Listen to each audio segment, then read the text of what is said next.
बच्चे थे उनको थोड़ा मार लगा। मैं खिड़की में से फेंक दिया, बस टिप्पर का खींचने जा रहा था मैं, वो खिड़की में से फेंक दिया, गिलासा फूट गया था। मेरे को उठने नहीं आया, पूरा कंकर आ गया था मेरा, हमारा वाइफ पे पूरा चढ़ गया था कंकर। भी देखी राइट साइड కూర్చున్న వాళ్ళందరూ गिरने से उनको मार नहीं लगा कुछ भी, खाली कंकर में पूरा दम घुट के भाई दम लेने को नहीं आया सांस।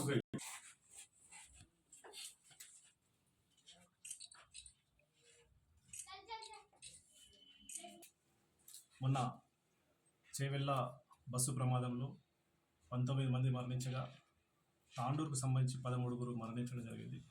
ఇది చాలా ఘోరమైనటువంటి సంఘటన. ఈ మధ్యకాలంలో ఈ తెలంగాణ రాష్ట్రంలో దేశవ్యాప్తంగా కూడా మనుషులందరూ కూడా కలిసివేసేటటువంటి ఒక సంఘటన. కొన్ని కుటుంబాలన్నీ కూడా ఈరోజు కకావికలమై వీళ్ళ రోదన అరణ్య రోదన కావద్దని, సమాజంలో వీళ్ళందరికీ మనం తోడుగా ఉండి వీళ్ళకి జరిగినటువంటి నష్టం ఏదైతుందో దాన్ని మనం పూర్తి చేయలేకపోయినా మనం వాళ్ళ కుటుంబాలు వీధి పాలు కాకుండా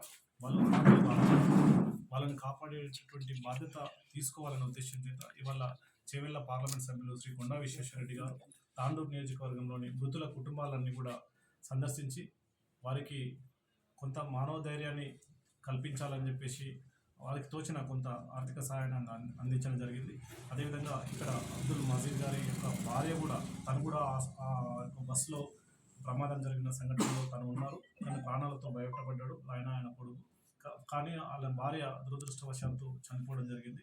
ఏదైతే ఆజీపూర్లో 2 అభాగ్యులు చిన్న పిల్లలు తల్లిదండ్రులు కోల్పోవడం జరిగింది. 3 కూతుర్లను కోల్పోయినటువంటి కుటుంబం ఒకవైపు, ఒక కూతురు బీఎస్సీ నర్సింగ్ చదివి ఎంబీఏ పూర్తి చేసుకొని ఉద్యోగం చేసేటటువంటి సమయంలో ఆ కూతురుని కోల్పోయినటువంటి కుటుంబం ఒకటైతే, ఇకపోతే ఇంకో కుటుంబానికి ఆధారమైనటువంటి తాత మనవరాలు మైనార్టీకి సంబంధించిన సోదరు, ఇంకొక క్రిస్టియన్ సోదరునికి సంబంధించినటువంటి భార్య చనిపోవడం, ఇది చాలా ఒక మనసు గుండె బరువెక్కేటటువంటి విషయం. ఏదేమైనా మనందరం కూడా ఒక మానవీయ కోణంలో ఆలోచన చేసి వీళ్ళందరికీ మనం అండగా ఉండేటటువంటి ప్రయత్నం చేద్దాం. వీరికి కూడా ఎలాంటి ఉండడానికి ఈ శిథిలమైనటువంటి ఈ ఇల్లు ఉంది తప్ప ఇంకా వేరే ఆధారం లేదు కాబట్టి ప్రభుత్వం వీరికి అండగా నిలవాలి. ఖచ్చితంగా ఒక ఇల్లు తప్పకుండా ఏవైతే మృతుల కుటుంబాలు ఉన్నాయో వాళ్ళందరికీ కూడా ప్రతి ఒక్కరు కూడా ఒక ఇల్లు కేటాయించి ఇల్లు నిర్మించి ఇవ్వాలి. అది ఇల్లు కేటాయించి అందరికి ఇచ్చినట్టు ఏదో 5 లక్షలు ఇచ్చినట్టు కాదు, ఖచ్చితంగా ఇల్లు నిర్మాణం చేసి ఇవ్వాలి. ఏదైతే భూమి లేని వాళ్ళు, ఏదైతే పూర్తి ఆధారం ఉన్నటువంటి గజం భూమి లేనటువంటి వాళ్ళ కుటుంబాలందరికీ కూడా అందరికీ 2 ఎకరాల పొలాన్ని కూడా భూమి కూడా ఇవ్వాలని చెప్పేసి రాష్ట్ర ప్రభుత్వాన్ని మేము విజ్ఞప్తి చేస్తా ఉన్నాం. అదేవిధంగా మరోసారి ఈ యొక్క మృతుల కుటుంబాల సభ్యులందరికీ కూడా మేమందరం కూడా ప్రగాఢ సానుభూతిని తెలియజేస్తా ఉన్నాం.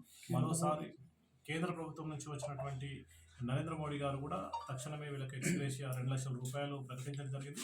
అది కూడా ఇవాళ ఎంపీ విశ్వేశ్వరరెడ్డి గారు కలెక్టర్ తోటి ఇప్పుడే మాట్లాడడం జరిగింది. ఒక వారం రోజుల లోపల ఆ 2 లక్షల రూపాయలు కూడా వీరి యొక్క అకౌంట్లో జమ అయితే జిల్లా కలెక్టర్ ద్వారా. కాబట్టి ఏదేమైనా మనము డబ్బుల రూపంలో వారికి ఇతరత్ర వస్తు రూపంలో సహాయకరిస్తేమేమో కానీ వాళ్ళకి జరిగినటువంటి నష్టాన్ని అయితే పూరించలేము. ఏదేమైనా భగవంతుడు వాళ్ళకు మనోధైర్యాన్ని కల్పించాలి. ఖచ్చితంగా మీరు ఒంటరి కాదు, మీకు అందరికీ మేమందరం ఉన్నాం, ఈ సమాజం మీకు తోడుగా నిలుస్తుంది అనేటటువంటి భరోసాను మేము కల్పిస్తాం.